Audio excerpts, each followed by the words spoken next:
Hello and welcome to Leonard Cheshire Archives Resonate podcast. Thank you for tuning in. We hope you stick with us and enjoy this short series.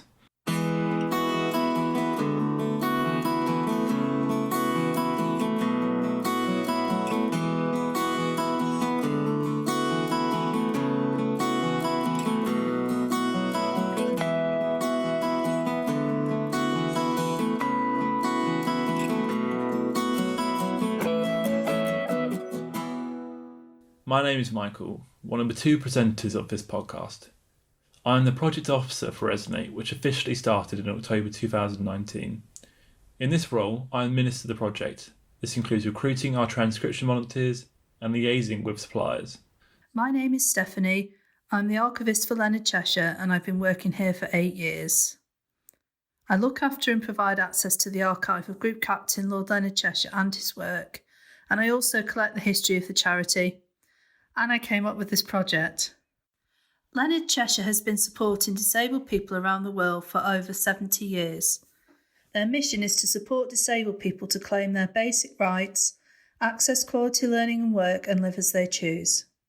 So the sound collection, where do I start? It's had a rather complex history, and it has taken me a while to trace the provenance. The next stage is to represent this in a workable catalogue, but I do actually think I've come up with a plan now, which is great. The collection itself began with the founder, Leonard Cheshire. He communicated with his secretaries via tape in the years he was living in a TB hospital, and then afterwards when he was travelling the world. And he also started to record his own speeches and voice notes. And when he got married to Lady Sue Ryder, he then recorded her speeches too. Later he branched out into recording radio interviews, especially his Ryder Cheshire work with Sue Ryder in Australia.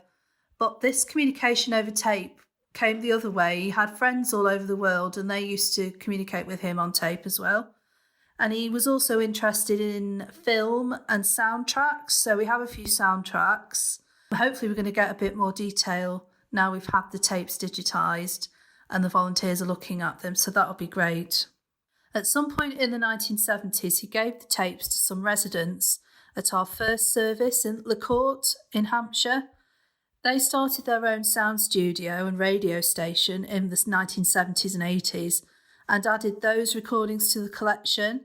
In the 1990s, the tapes were moved to the Leonard Cheshire Archive, which had been set up by the founder. And after he died in 1992, the then archivist ran an oral history project collecting memories of him. And we have those cassette tapes. Further sound recordings of events and interviews have been added, and there are now 544 items in the collection. That's at the last count, though I do actually think there's probably more. We're digitising 256 of these as part of our Resonate project.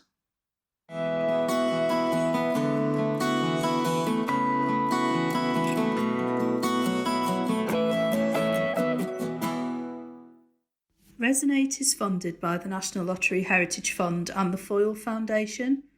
It's a digitisation and digital volunteering project. The first tasks have been to set up the volunteering element. That's working out how to recruit volunteers, get training designed and made for people to do online. We're quite lucky that we are a charity that has a lot of volunteers, so we already had a system that we could plug into for recruitment online, which has been great. We also promoted it on the Archives NRA listserv and on Twitter, and we've had a great response. We've already tested some simple ideas with a previous project that was also funded by the National Lottery Heritage Fund called Rewind, so we decided to do the same here. We trialled a free transcription software before as well, but nobody really took it up and we weren't able to train remotely. So we decided to keep it simple again because we knew it had worked before. All you need is access to a PC and a word processing software and media player and you're good to go. We share documentation and files with people using a free file sharing software like Dropbox. We have given people advice on free transcription software there is to use out there, and I have actually heard back from one volunteer saying they're going to give it a go. So I guess watch this space to see how successful that is. It would be great if somebody gave it a go, but I've done a couple of transcriptions and I've just been using a media player and Word. Well, then maybe I'm a bit old school. All the sound recordings we have are on obsolete formats, some over 60 years old. We had a scoping survey done thanks to an Archives Revealed scoping grant which gave us some advice. This scoping report was really useful for our funding bid. We had applied before and got rejected, and I believe having this report to back up our reapplication swung it in our favour. We've included in the project budget money to get the tapes digitised and also turned into subtitled films, as accessibility is very important to us. Finally, the podcasts. When I was designing the project, I thought it would be good to have a learning opportunity for people, and podcasting seems to be having a moment, so it seemed, why not get people to learn about podcasting?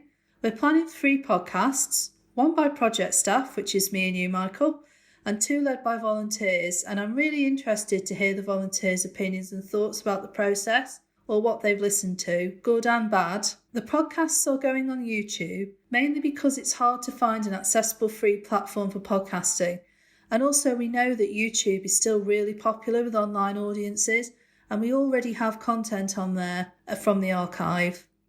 Training is being designed with a contractor with expertise in this type of thing, and we are making subtitle films for YouTube, both the training films and the edited sound clips, and it'll be really interesting to see how all this pans out. Resonate is an ongoing project and is aiming to finish in February 2021. Currently, the project is in the transcription phase. Volunteers have been trained, sent recordings, and been asked to transcribe them. The months leading up to the transcription phase were mainly focused on project admin. Between October 2019 to February this year, we were able to select a digitalisation supplier, an evaluation consultant, and a podcast trainer. During this time, we also recruited our first group of volunteers. This process we managed to administer through Leonard Cheshire's volunteering portal.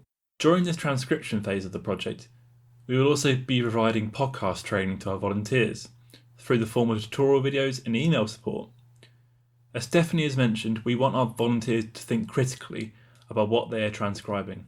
Particularly, we have asked our volunteers to take clips from any recording and describe why they found that clip interesting. The final phase of the project will take the form of an exhibition, which is currently planned for February 2021 in a venue in Derbyshire close to the archive. Although some question marks have been raised due to the current COVID-19 pandemic, we have a contingency to create a digital exhibition if necessary. I just wanted to add that we are recruiting volunteers in phases and have so far received a massive response to all our adverts. We welcome anyone to volunteer, not necessarily just from the heritage sector. We currently have a waiting list for applicants, which can be added to by contacting our email archivecentre@learncheshire.org.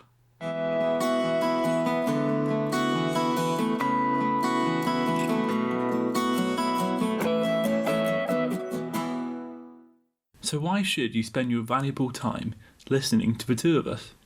Especially when there is now over 800,000 active podcasts to choose from.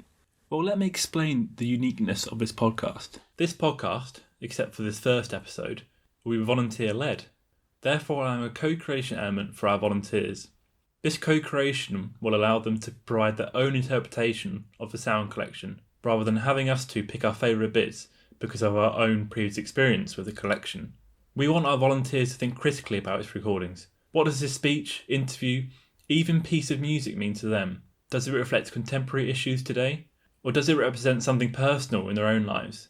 Most importantly, our volunteers will be able to express how these recordings made them feel.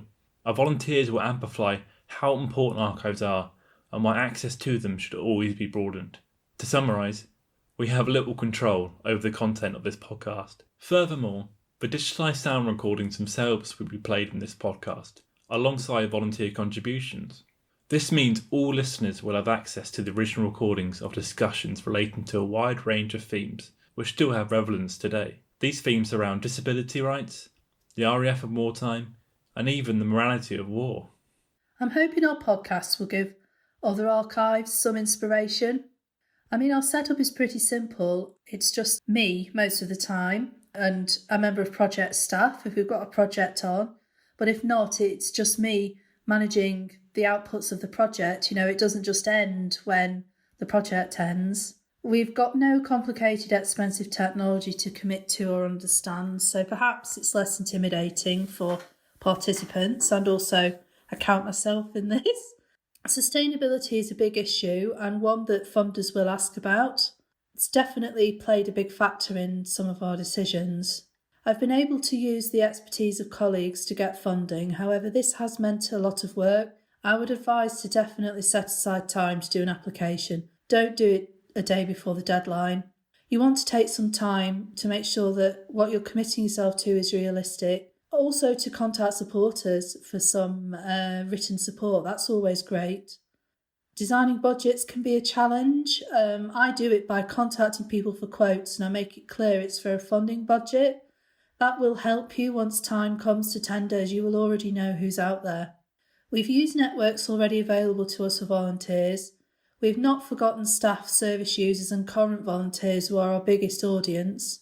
We get some engagement from Twitter, but the best by far is the JISC Archives NRA listserv, which has phenomenal reach. Within a few minutes of posting, we've got expressions of interest. Our record is 20 in 15 minutes. It's a bit overwhelming. We have an online recruitment and training portal as a charity that we can use, which has definitely made things easier. I would think this would be a challenge if you work in an archive or heritage setting where volunteering isn't your everyday way of working. I suggest to get in contact with your local CVS, the Council for Voluntary Service, for help. We've got an office in Swadlincote. They are very helpful. They're used to advising people on charity work and volunteering.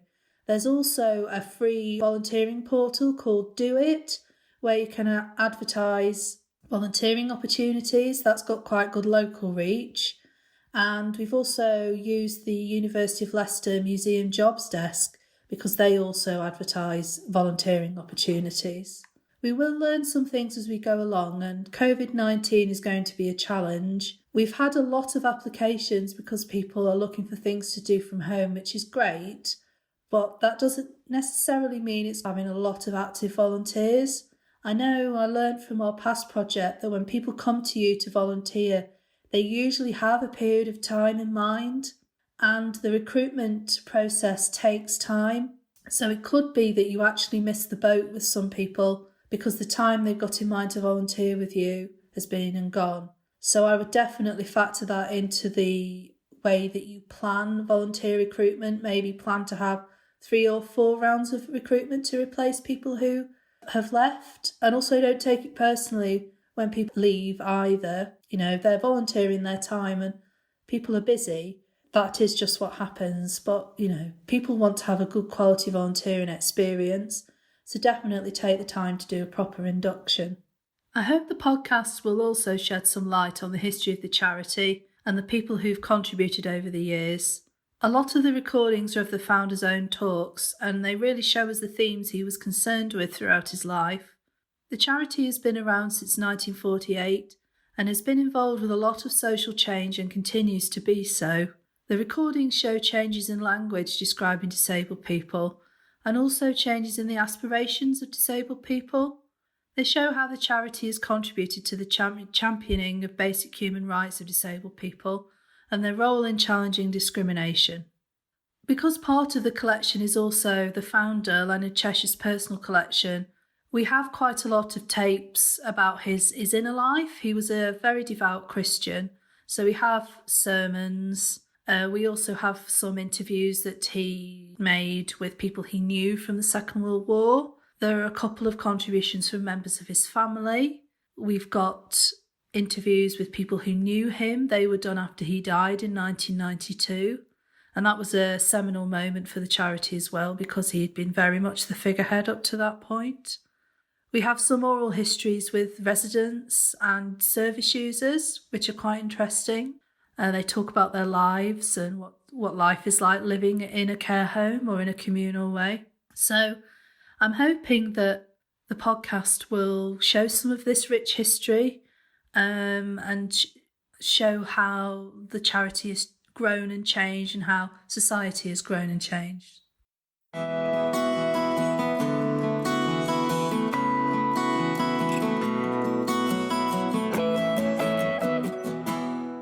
We decided to approach the podcasts themselves in a prospective way, reporting on the project as it develops. I'm hoping the volunteers will pick up some aspects we haven't thought of as well. I think the collection is so eclectic, it's difficult to have the podcast on any one subject. And it would be good to have discussion over the actual work of doing a project such as this, not just saying here's the finished project, but share what it takes to get here. It's also important to say that many of these recordings have not been listened to before. Through this podcast, we'll be exploring the recordings for the first time with you. Although I can't promise you there'll be any huge revelations that come to light, I think it's exciting that us, the volunteers, and you, the listeners, are the first to hear these recordings.